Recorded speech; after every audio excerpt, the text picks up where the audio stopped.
Hey there, I'm AnthonyRomano, and this video is going to tell you how to know that you are in ketosis without having to, stab yourself, measure your blood, spit, and piss for everything under the sun, because there's basically a feeling you will get with ketosis, and there's a few things you will notice, and besides that, it's actually not really worth your time or money investment to get all these different tactics and tools unless you are somebody with a very unique situation.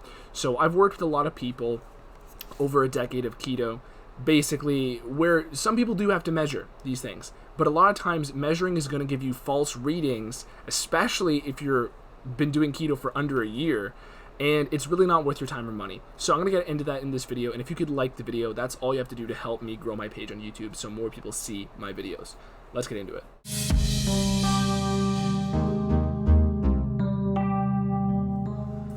Okay, so how do you know you're in ketosis? Well, I'm going to tell you a few key ways here, and make sure you stay till the end of the video because I'm going to be dropping some of the better ones towards the end, but each of these are going to help you figure out your own situation.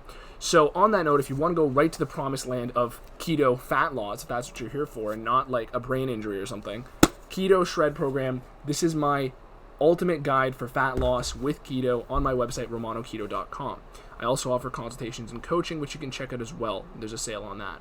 But how do you know? Well, there's a feeling you'll get, and the first symptoms you're going to notice of that sensation is, first of all, your hunger is going to be more sustained, your mental focus is going to be more stable, so you're not going to be having blood sugar crashes, okay? That is what it means to be in ketosis. It does not mean that you are dumping lard on everything. Now, this will help. Having higher fat keto will help, but all keto requires is the absence of carbohydrates, okay? It's the absence of blood sugar spikes, and this is what a lot of people get wrong. Now, that being said, I'm going to tell you some killer tips right now as to how to gauge your level of ketosis, because you don't actually have to be in the deepest end of the pool of keto. This is completely false. You do not need to have high ketones. So some people out there who are measuring, the piss strips, the urine strips for keto, what's going to happen is you might be deterred because you see, oh, the urine strips are not showing dark purple. Look, all you need to do is to be in the pool. You don't have to be in the deep end unless you're doing keto for some sort of therapeutic reason, okay? And keep in mind, a lot of the ketones you're going to be excreting on those urine strips are going to be ketones that your body is wasting. If you are new, what's going to happen is your body's going to make more ketones than it actually needs because, first of all, this is a shock to your body in one way, and it's completely new, and your body's going, holy crap, let's just make a load of ketones and waste body fat, which is a good thing, another perk of ketogenic dieting. But the side effect there is that you are going to register far higher ketones in the beginning in terms of excretionary mechanisms. So if you're measuring the blood, that's one way. But saliva or urine, you're going to have way higher ketones than you're actually, coursing through your bloodstream.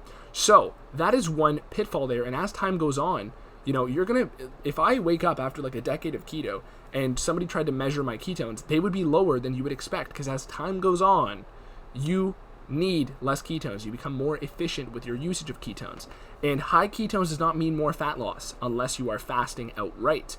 Okay, if you're eating food and you're trying to get very high ketones from a 90% fat approach, then most of those ketones are going to be coming from your food. Okay, now I'm going to tell you some other tips here on how to understand and actually ensure that you get in ketosis before I explain some of the last, sensations you're going to feel. So like I said, the number one variable you have to manage here is your carb intake, okay? So this could mean that somebody wants to go full-on keto carnivore, okay? I've worked with plenty. This could mean that somebody wants to do it highly vegetarian. I've worked with plenty of vegetarians, keto dieters. And, it does, all it means is that your carbohydrates are only coming from greens or nothing. That is all it means. So from there, you have the choice to decide how you want to set that up. And I encourage you to get in touch with me through consultations or coaching on my website. We can get to the bottom of absolutely everything for your individual situation. And basically, we can have a call together, and then I can spit out an action plan for you. But the last bits of sensations you'll notice here, you might notice that there are times where you feel less of this sensation of the lower appetite, of the smooth, stable focus, but that may be coming from hidden sugars in your foods. So even foods that you believe are ketogenic, like the slices of smoked ham that you bought the other day, something like that could have MSG. It could have, which might show up as modified food starch on the label. It might have, maybe if it's a honey smoked ham, high fructose corn syrup. Okay, there's going to be hidden sugars that are put into foods because they make the food taste better, and these companies have to compete on how good their food tastes. So that's another key variable here that you have to watch out for, and ultimately doing that and managing that is how you're managing the inputs. Rather than trying to manage the outputs of, oh, I'm registering this many ketones, what's going to happen is it's far more useful for your time to be spent managing the input rather than the outcomes. Okay, because there's only so much you can do, and not everybody's going to react to keto the same. You know, somebody might register very low ketones, but maybe they're just using them more efficiently because they were athletic their whole life. So, and if you get somebody who's very overweight, they might register loads of ketones, and people might think that the overweight person is doing better at keto in by that, you know, measuring stick. But in reality, they're really technically not, and, you know, they're in ketosis, but most of it is getting wasted, most of the ketones. So that's another way to do it. Some other people will tell you, oh, you assess the breath thing, right? In the beginning of keto, your breath might smell a little bit because of the excretions of acetoacetate and acetone, but it also could be because your body's clearing out of toxins. So, you know, that breath problem never really lasts too long for people. It's not like I'm walking around with smelly breath after a decade of keto. But a lot of it could also be because you have more toxins in your body, and the way your body purges out fat and gets rid of most of the fat is through breathing it. It oxidizes it. Okay, about 80% of your body's fat gets eliminated through oxygen. So there's other, you know, measuring sticks here that might be tainted because they might give false advice in that way. So ultimately, my recommendation to you after a decade of keto, after working with people with so many different issues and, you know, goals, the thing is, all you have to do is manage your input and make sure there's no carbohydrates coming in. Of course, make sure you're getting enough fat to have energy and enough protein to sustain your lean muscle mass, besides the fact that keto is protective of your muscle because your body gets the message that it's using fat for fuel and it doesn't have a need to break down protein. You can watch my other videos to learn about this, or get Keto Shred to see the studies. But the point is, all you have to do is manage that variable. Manage the carb intake, get enough fat and protein, and from there, if you feel any sort of sensation that, you know, entails lower appetite, more smooth focus, then from there, you know that you are covered. Okay, it doesn't matter how deep the ketosis is, right? You don't need to measure it, and there's really a very difficult way to understand your own measurements because everybody is subjectively different in the slight little nuances. There's a lot of our mechanisms that are the same. Okay, if you're here right now, that means your ancestors survived very similar conditions to your neighbor's ancestors. Okay, depending on where they're from, there's going to be slight variances, but you get the point.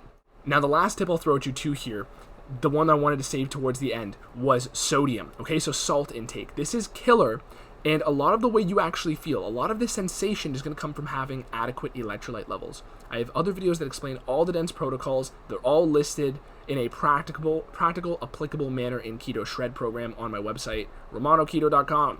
But the point is, you need enough salt, because if you do not have enough salt, your body's going to crank up your insulin so that you hang on to more hydration.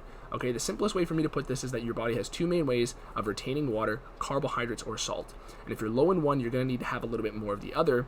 And, you know, any problems people might get from hypertension is going to come from a combo of the two, not just salt. So you don't have to be afraid of salt, and you're going to need at least 5,000 milligrams a day as recommended from some of the, you know, top scientists in ketogenic nutrition nowadays. So that's going to be adequate to at least make sure that you're getting enough sodium so that you can maintain ketosis and notice more of those sensations. Okay, and on that note as well, I also recommend adding in some potassium chloride, the salt form, as well, because anytime you supplement with an electrolyte, it's going to deplete other forms of electrolytes in your body.